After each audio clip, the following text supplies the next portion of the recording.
What is going on, guys? In today's video I will show you the best ranger build in Avowed. This setup is known as the stealth build, as it will emphasize on burst damage while being hidden. With this build we will focus on the ranged attacks with our bow, because the passive damage rewards from the unaware enemies will give you the highest damage possible in the game. Moreover, you can stealth on demand with the skill Shadowing Beyond, which will increase this even further. But then after we've been found, our playstyle will switch up, and now it is structured around specializing in dealing damage almost exclusively by spamming our utilities and using the bow for range and sword for close quarters. All of this is based on our skill tree and gear, which will boost our damage insanely high and give us the ability to delete trash enemies in split seconds. In this guide I will show you the best abilities, the skill tree, full gear, even what weapon and companion should you use, and much more. So first up, let's move over to the background. The Vanguard Scout is the best background for the ranger build, as it provides a strong foundation for the stealth, especially in the early game. The background will play a pivotal role in shaping your role-playing experience. This will affect your dialogue options and determine your starting weapon during the tutorial. Your initial allocation of the attribute points across the 6 stats is also influenced. However, they will not restrict your access to any equipment or abilities as the game progresses. But regardless of your background, you can still use any equipment and abilities that you want.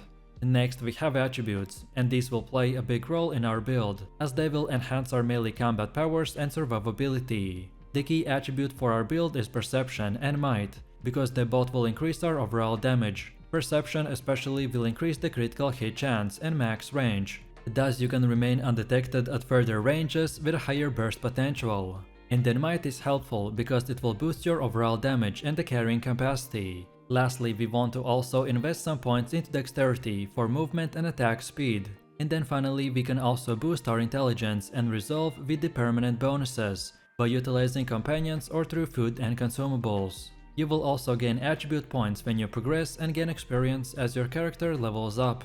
Next up we have our skills. Fury of Blows, the Beer Ally and Shadowing Beyond are the best skills for our stealth build. The Flurry of Blows will grant lifesteal, making every hard-hitting attack heal you. You can also combine this with the Blood Magic from the Wizard tree to gain essence at the cost of life. This combo will allow you to free cast abilities consistently, while killing enemies and replenishing lost life. Then Beer Ally is the best defensive skill for us, because at rank 2 it will give us an AoV taunt when summoned. You could then use the beer preemptively or reactively to aggro attackers away from you. Just keep your distance by dodging the enemy at an angle, and aim for the headshots while the beer holds the aggro. Then Shadowing Beyond will grant us immediate stealth, and the godlike passive can be used regardless if you are stealth or by crouching, meaning that this skill can be used to one-shot enemies without using the tall grass. And additionally, you want to look for skills that increase critical hit chance, both damage and then even damage to unsuspected targets like the sniper, marksmanship and the critical strike. Next, let me quickly explain how the stealth works in Avowed. The stealth mechanic will require for you to crouch around covered grass, so you need to look for tall bushes and then crouch, which will then show up as a hidden text at the bottom. And once hidden, you can then hold the bow for increased damage. Moreover, you can sneak up on the unsuspected targets in melee range and use the Divine Thorn ability. The Divine Thorn, the one-shot ability, also works with the ranger skill, the Shadowing Beyond. Therefore, you don't always have to rely on grass to enter the stealth, but use this ability whenever possible. So now, let's quickly take a look at our skill tree. The most important part of the early levels in Avowed is gaining access to skills that are necessary for the crowd control and stealth. The Tanglefoot will root targets, allowing you to keep your distance, while Shadowing Beyond will grant stealth on demand. Moreover, your essence and recovery are likely to be low, so therefore you need to rely on food and consumables for generation, rather than just spamming potions. Then in mid-levels you want to focus on passives and the Beer Ally skill. This ability will summon a beer with a rank 2, which will taunt enemies and hold aggro. At this point you can even drop K as a companion and use a more offensive one, or just maintain 2 tanks. However, the bear will create such a powerful distance that it's hard to pass up. Lastly, you can use the Blood Magic skill if you are healing with Gayata. It allows you to spam abilities at the cost of health, so make sure that you always have regeneration food activated to counter the health depletion. And then finally, from level 21 and up, we want to focus on the Flurry of Blows. This ability is one of the most overpowered skills once you reach rank 2, which will grant us lifesteal with weapons. With rank 3, you will gain 50 seconds with a short cooldown, therefore you want to pre-buff every fight, using this before entering the stealth or initiating combat. The godlike abilities also have a buff skill, and both can be combined for insane one-shot damage. And lastly, don't forget that you need to take 3 points into the survivalist skill, because once unlocked you can then craft advanced food and buffs that drastically increase our survivability, damage and regeneration. Next we have gear. The best thing about equipment is that this is not required for our build to work. However, if you can get it, then you will only become more powerful. So for armor we're using the Concealer's Garb, which will give us plus 50% sneak attack damage. Then for hands we want the Gloves of the Straggler, which gives us plus 15% sneak attack damage. Then for boots we got the Concealer's Shoes for plus 2 dexterity. Then for trinket we got the Cartographer's Companion for easy plus 1 dexterity and plus 2 perception. And then for our first ring we want to use the Ring of the Pain Amplification for plus 15% critical damage. While for the second one we want the Ring of the Founder for plus 10% damage against targets with full HP.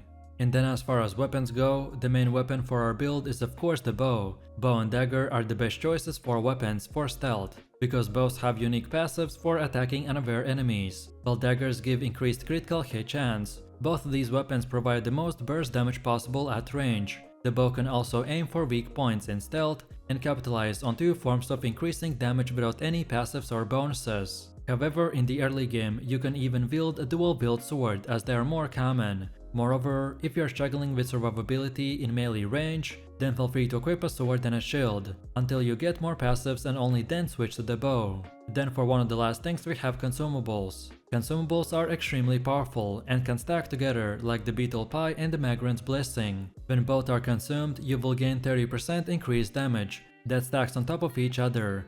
You will need to unlock the Survivalist rank ability to gain access to better recipes. Rank 3 will give you powerful recipes and it's definitely worth it. So then stock up on supply in towns because it's very cheap, and often heal as good as potions, just a bit slower. Therefore, I always pre-buff before big fights by loading up on consumables and having high regeneration. Next we have companions. In my opinion, Gaiata and Marius are the best companions for a ranger build, because Gaiata can heal while Marius can root, discover treasure and burst single targets. Each one of these companions will bring unique abilities and backgrounds to your journey. Gaiata will join your party during the main story quest, the Animancy Method, while Marius will become available after progressing through the main story quest called the Untimely End. So with this combo we want to create a balanced and formidable party by including the Gaiata's support and healing skills, with Marius' offensive and tactical power. We will use Gaiata Barrier to provide protective shields to allies, and Marius' Heart-Seeking ability to increase damage dealt to low health enemies.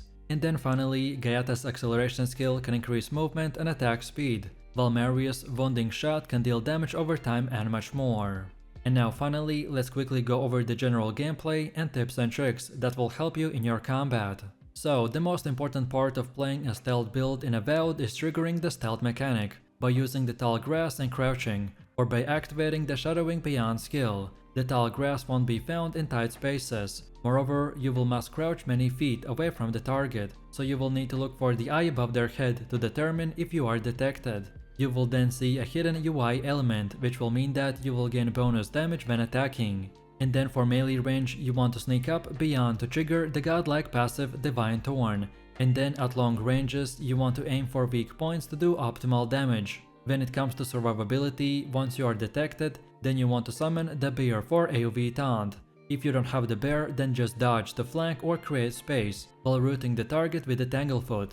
You just don't want to rely on potions, because otherwise you will spend a lot of gold on them. And just overall, I recommend to prioritize upgrading your bow weapon with materials, and use melee weapon upgrades sparingly, as you should be playing at long ranges. You then also want to use light or medium armor, depending on the bonuses. Pretty much anything that will boost critical hit chance, critical damage, stealth damage or essence regeneration is great at first.